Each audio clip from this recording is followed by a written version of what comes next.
Hello everyone. तो अब हम लोग last chapter number 10 single entry system करने वाले हैं, जो कि काफ़ी इजी है स्कोरिंग के लिए भी और काफ़ी अच्छा चैप्टर भी है। तो लेट्स स्टार्ट। अभी तक जो देखे हैं उसमें जर्नल, लेजर या फाइनल अकाउंट थे तो डुअल एंट्री था, लेकिन इसमें डुअल एंट्री नहीं होगी, सिर्फ एक ही एंट्री होगी। इसको नॉन साइंटिफिक और इनकम्प्लीट भी कहा जाता है। इसको एक्सेप्ट नहीं करती है गवर्नमेंट। बहुत स्मॉल लेवल पे जो बिजनेस करते हैं, स्मॉल ट्रेडर्स होते हैं, वो लोग सिंगल एंट्री फॉलो करते हैं। और लार्ज स्केल ऑर्गेनाइजेशन होता है जहाँ पे ओनर के साथ साथ बहुत सारे लोग काम करते हैं, तो वहाँ पे डबल एंट्री सिस्टम की बहुत ज़्यादा ज़रूरत होती है, ताकि थोड़ा बहुत भी इशू ना हो इधर उधर पैसों का। लेकिन अगर मैं सोलो ट्रेडर हूँ तो सारा पैसा मेरे हाथ से ही बिजनेस हो रहा है, तो मैं सिंगल एंट्री भी प्रीफर करती हूँ। सिंगल एंट्री सिस्टम में सिर्फ और सिर्फ मैं कैश कहाँ से आया और कहाँ से गया, कैश बुक मेंटेन करती हूँ और personal account of debtors and creditors maintain करती हूँ।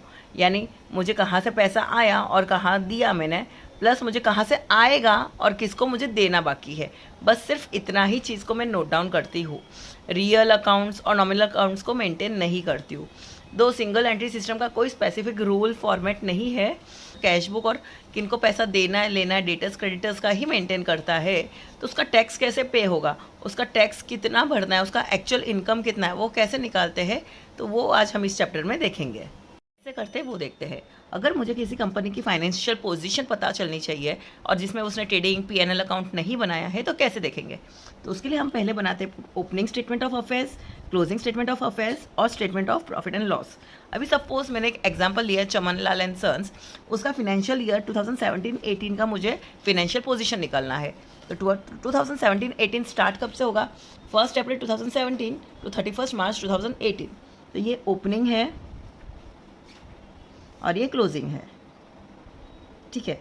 अगर आपको ये डेट नहीं दी है तो ये भी डेट दे सकते हैं। बैलेंस शीट का ये डेट है, दैट इज़ क्लोजिंग, जो 31 मार्च 2017 के बाद नेक्स्ट डे 1 अप्रैल 2017 आता है। ये डेट ओपनिंग हो जाएगी और ये क्लोजिंग। बड़ा वाला ईयर होता है क्लोजिंग के लिए, ईयर पे नोट डाउन कीजिए। ईयर जो बड़ा है वो क्लोजिंग है, छोटा ईयर में दिया होगा वो हो जाएगा ओपनिंग। हमें ओपनिंग स्टेटमेंट ऑफ अफेयर्स चाहिए, क्लोजिंग स्टेटमेंट ऑफ अफेयर्स चाहिए और statement of profit and loss. तो सबसे पहले इजीएस्ट हम ओपनिंग स्टेटमेंट ऑफ अफेयर्स और क्लोजिंग स्टेटमेंट ऑफ अफेयर्स निकाल देते हैं, जो काफ़ी इजी है। आपको क्वेश्चन में ये सम दिया होगा जिसमें स्टेटमेंट ऑफ अफेयर्स दिया होगा, लाइबिलिटीज और असेट दिया होगा, डेट दी होगी। अभी देखो ये 2018 है, ये 2017 है, तो बड़ी वाली डेट मीन्स क्लोजिंग के लिए और छोटी वाली डेट मीन्स ओपनिंग के लिए, ठीक है। तो हमें पहले क्लोजिंग कैपिटल और ओपनिंग कैपिटल निकालना है। तो वो कैसे निकालते हैं, जस्ट ये एज इट इज़ दिया है और इसका टोटल दिया होगा 1,45,000 और यहाँ पे है 2,07,000। तो हमारा दोनों मैच करना चाहिए पोजीशन, तो ये भी 2,07,000 होना चाहिए और ये भी 1,45,000 होना चाहिए। तो पहले हम इसका पूरा टोटल देखेंगे। 2017 का देखो, इसका टोटल है 1,45,000, बट इसका टोटल 1,45,000 नहीं है। इसका तो 10 + 4 14 और 4 18,300 ही है। तो कितना पैसा कम है 1,45,000 बनाने के लिए, तो 1,45,000 में से हम इतना माइनस करेंगे 18,300। जब इसको हम माइनस करेंगे तो हमें मिलेगा हमारा ओपनिंग कैपिटल। छोटी डेट है, मतलब ये हमारा क्या हो गया है, ओपनिंग कैपिटल, दैट इज़ 1,26,700। ये अमाउंट हमें आगे यूज़ आने वाली है और ये आपको निकालनी पड़ेगी, एग्जाम में ये निकालने को बोलेंगे, ठीक है। स्टेटमेंट ऑफ अफेयर्स इतना दिया होगा सम, आपको सबसे पहले कैपिटल निकालना है। अब क्लोजिंग निकालना है बड़ी डेट का, इसका टोटल है 2,07,000, बट इसका टोटल 2,07,000 नहीं है। 15 + 4 19 20 21 22 23 23,300 ही है। तो हम लोग क्या करेंगे, 2,07,000 में से 19 20 21 22 23 23,300 माइनस करेंगे, तो हमें मिल जाएगा 1,83,700। तो 1,83,700 ये हो गया हमारा क्लोजिंग कैपिटल। तो अभी हमें ओपनिंग कैपिटल भी मिल चुका है और क्लोजिंग कैपिटल भी मिल चुका है, ठीक है। This is opening capital and this is closing capital. अब जब ओपनिंग एंड क्लोजिंग कैपिटल मिल चुका है, सब में आपको कुछ एडजस्टमेंट्स बताई होगी या एडिशनल इन्फॉर्मेशन दी होगी। अब उसके लिए एक फॉर्मेट है जो हमें फॉलो करते हैं। हमने ओपनिंग स्टेटमेंट ऑफ अफेयर्स मतलब ओपनिंग बैलेंस और क्लोजिंग बैलेंस कैसे निकालते हैं वो देख लिया है। अब हम करेंगे statement of profit and loss account, जो थर्ड एक चीज़ बची है। तो अब उसका क्या फॉर्मेट है, कैसे सॉल्व करते हैं, अभी देखते हैं, ठीक है। सबसे पहले हमें लिखना है क्लोजिंग कैपिटल एज ऑन 31 मार्च 2018। तो जैसे कि अभी हमने यहाँ पे किया है, क्लोजिंग बैलेंस कौन सा है, बड़े वाले ईयर का, तो कितना है 1,83,700। तो हम लोग लिखेंगे 1,83,700। उसमें अगर हमने पूरे साल में कुछ ड्राइंग्स किए तो वो हमें लिखना है इन कैश, और हमने कैश पैसा निकाला है तो उसे इन कैश कहेंगे, हमने गुड्स वगैरह निकाले तो वो इन काइंड होगा। तो इसका कन्फ्यूजन कुछ नहीं रहेगा। ये आपको सिंपल क्वेश्चन में दिया होगा कि मिस्टर मौर्य ने पूरे साल में बिजनेस में से क्या पैसा विड्रॉ किया है। तो mister Maurya withdraw from business account ₹6,000 for personal use. Personal use मतलब ड्राइंग्स। तो कितना पैसा निकाला उसने? ₹6,000। तो हम उसे ऐड करेंगे। अब ऐड करने के बाद कितना हो जाता है? इट्स 1,89,700। अब हम ड्राइंग्स को ऐड क्यों करते हैं? अगर हमारा कैपिटल 1,83,700 है, अगर उसने पूरे साल में अगर बीच में अगर पैसे नहीं निकाले होते तो आज हमारे पास ज़्यादा पैसा होता। अगर उसने पैसे नहीं निकाले होते तो पैसा ज़्यादा होता ना, इसीलिए हमें उसे ऐड करना पड़ेगा। ठीक है, ऐड करने के बाद less additional capital during the year. वो भी आपको क्वेश्चन में दिया होगा कि ही इंट्रोड्यूस एडिशनल कैपिटल, या कुछ ना कुछ एडिशनल फर्नीचर या कुछ भी लाया तो उसका वैल्यू दिया होगा, तो उसे हमें लिखना है और उसे हमें लेस करना है। कितना दिया है? ही इंट्रोड्यूस एडिशनल कैपिटल ऑफ ₹30,000, तो उसे हम लेस करेंगे। लेस क्यों करेंगे? अगर हमारे ड्राइंग्स की वजह से अगर ड्राइंग नहीं की होती तो 1,89,000 ही होता साल का। अगर उसने बीच में पैसे नहीं लाए होते तो हमें एग्जैक्टली इसी पे देखना है कि कितना प्रॉफिट या लॉस हुआ है। बीच में पैसा लाने से वो हम, अगर मैंने बिजनेस स्टार्ट करने के टाइम ₹20,000 स्टार्ट किया है और मुझे सिर्फ प्रॉफिट देखना है कि मैंने उस साल में प्रॉफिट कितना कमाया है, लेकिन मैंने बीच में और ₹40,000 कैपिटल ऐड कर दिया, तो मुझे पॉसिबल है क्या? ₹60,000 दिखाएगा, तो वो ठीक है। तो हम जो भी एडिशनल कैपिटल लाएंगे उसे हमें लेस करना है। अब ये लेस करने के बाद जो आएगा उसे बोलते हैं हम adjusted closing capital. Adjusted closing capital तो कितना हो जाता है? 1,89,700 माइनस 30,000, इट्स 1,59,700। अब इतना करने के बाद हम क्या करेंगे? ओपनिंग कैपिटल को लेस करेंगे। क्या लेस करेंगे? Opening capital.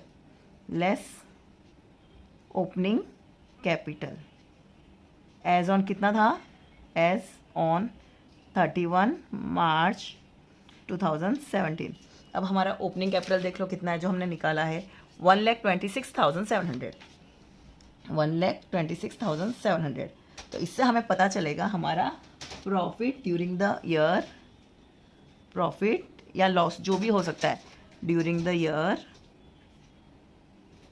Before adjustment, because adjustment तो अभी करना है हमें, बिफोर एडजस्टमेंट्स। अब इसमें बच्चे कंफ्यूज करते हैं। अब देखो, मैंने बिजनेस स्टार्ट किया, ओपनिंग मैंने शुरू किया 20,000 से, अब मेरे पास 40,000 रुपीज़ है, मतलब मैंने 20,000 रुपये कमाए होंगे तभी मेरे पास पैसा ज़्यादा है। तो अगर मेरा क्लोजिंग बैलेंस ज़्यादा है, मतलब प्रॉफिट है, और अगर मेरा ओपनिंग बैलेंस ज़्यादा दिख रहा है मतलब लॉस है। मैंने पैसे इतने लगाए थे, अब मेरे अकाउंट में इतने ज़्यादा पैसे हैं, मतलब वो 33,000 मेरा प्रॉफिट है बिफोर एडजस्टमेंट। और उसके बाद हम करेंगे add income and gains. Add क्या करेंगे हम? Income and gains during the year.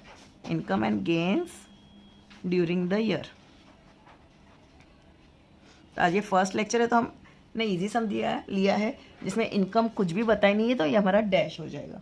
ठीक है, अब उसमें फिर लेस क्या करना है हमें? Expenses and losses during the year. Expenses and losses during the year. अब इस ईयर में हमारा एक्सपेंसेस एंड लॉसेस क्या हुए हैं? Depreciation is to be charge at 10% on furniture and machinery. तो फर्नीचर और मशीनरी पे डेप्रिसिएशन है, तो दोनों हमारे एक्सपेंसेस है। Depreciation on furniture at 10% and depreciation on machinery at 10%, दोनों में लिखना है। सारे एक्सपेंसेस क्लोजिंग बैलेंस पे देखे जाते हैं, तो क्लोजिंग बैलेंस के हिसाब से हमें निकालना है। तो क्लोजिंग बैलेंस ऑफ फर्नीचर कितना है हमारा? 30,000। तो 30,000 पे 10% हो गया 3,000, और मशीनरी 60,000 का है तो उसका 10% हो गया 6,000 रुपीज़। अब एक और हिडन एडजस्टमेंट है, वो ज़रा देखिए। बैंक लोन के बाजू में 10% दिया है, मतलब ये हिडन एडजस्टमेंट है। 10% हमें इंटरेस्ट पे करना पड़ता है, तो it is also an expense for us, that is interest on bank loan. Interest on bank loan. तो 4,300 का 10% हो गया 430 रुपीज़। तो टोटल 9,430 हमारा एक्सपेंसेस है। टोटल ये प्रॉफिट है उसमें ऐड कुछ भी नहीं हुआ है। अब उसमें से ये लेस करेंगे तो जो हमें मिलेगा उसे कहते हैं net profit during the year.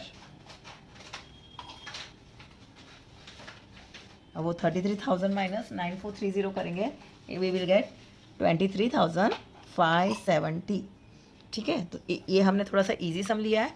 इसमें काफ़ी सारे एक्सपेंसेस और इनकम्स है जो हमें ऐड और लेस करना है, वो हम नेक्स्ट लेक्चर में देखेंगे।